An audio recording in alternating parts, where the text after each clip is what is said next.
Hi friends, welcome back to Soumya's cooking channel. ನಾನು ಇವಾಗ mango season ಆಗಿರೋದ್ರಿಂದ ಮ್ಯಾಂಗೋ ಬಳಸ್ಕೊಂಡು ಒಂದೊಳ್ಳೆ ರಸಾಯನ ಮಾಡ್ತಾಯಿದ್ದೀನಿ. ಇದನ್ನು ಮಾಡೋದಕ್ಕೆ ತುಂಬ ಪದಾರ್ಥಗಳು ಬೇಕಾಗಿಲ್ಲ.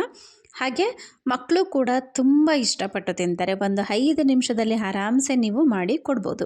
ಈಗ ಮ್ಯಾಂಗೋ ಸೀಸನ್ ಆಗಿರೋದ್ರಿಂದ ಎಲ್ಲ ಕಡೆ ಮ್ಯಾಂಗೋ ಸಿಗ್ತಾ ಇದೆ. ಸೊ ಈ ಥರ ನಾವು ಚಪಾತಿಗೇನಾದರೂ ಮಾಡಿ ಕೊಟ್ಟರೆ ಮಕ್ಕಳು ತುಂಬಾ ಇಷ್ಟಪಟ್ಟು ತಿಂತಾರೆ.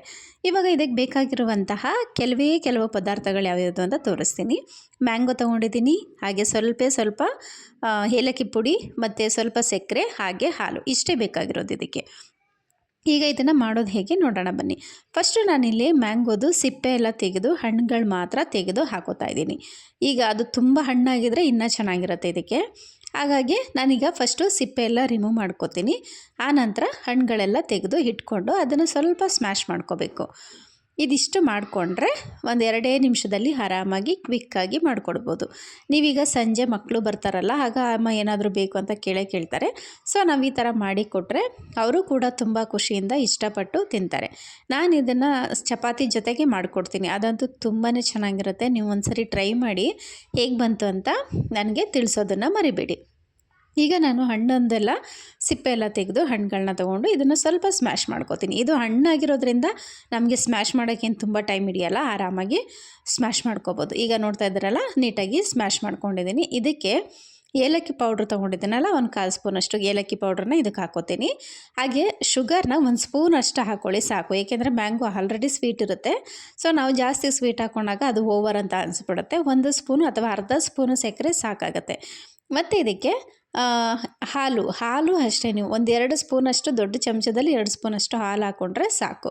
ಈಗ ಏಲಕ್ಕಿ ಪೌಡ್ರು ಹಾಕ್ಕೊಂಡೆ, ಶುಗರ್ ಹಾಕ್ಕೊಂಡೆ, ಹಾಗೆ ಹಾಲು ಕೂಡ ಹಾಕ್ಕೊಂಡು ನೀಟಾಗಿ ಮಿಕ್ಸ್ ಮಾಡ್ಕೊತಾ ಇದ್ದೀನಿ. ಇದಿಷ್ಟೇ ಮಾಡಬೇಕಾಗಿರೋದು. ಇದಕ್ಕೆ ನೀವೇನು ತುಂಬ ಹೊತ್ತು ತೊಗೊಂಡು ಇದನ್ನು ಏನೋ ರೆಡಿ ಮಾಡುವಂಥ ಅವಶ್ಯಕತೆ ಇಲ್ಲ. ಇದಿಷ್ಟೇ ಮಾಡೋದು. ಇದನ್ನು ಮಾಡಿಟ್ಬಿಟ್ಟು ಚಪಾತಿ ಮಾಡಿ ಮಕ್ಳಿಗೆ ಕೊಟ್ಟರೆ ಆಯಿತು. ತುಂಬಾ ಖುಷಿಯಿಂದ ನಿಜವಾಗ್ಲೂ ಇಷ್ಟಪಟ್ಟು ತಿಂತಾರೆ. ನನ್ನ ಮಕ್ಳಿಗೂ ಕೂಡ ನನಗೆ ಮಾಡಿಕೊಟ್ಟಿದ್ದೆ, ತುಂಬಾ ಖುಷಿಯಿಂದ ತಿಂದಿದ್ರು.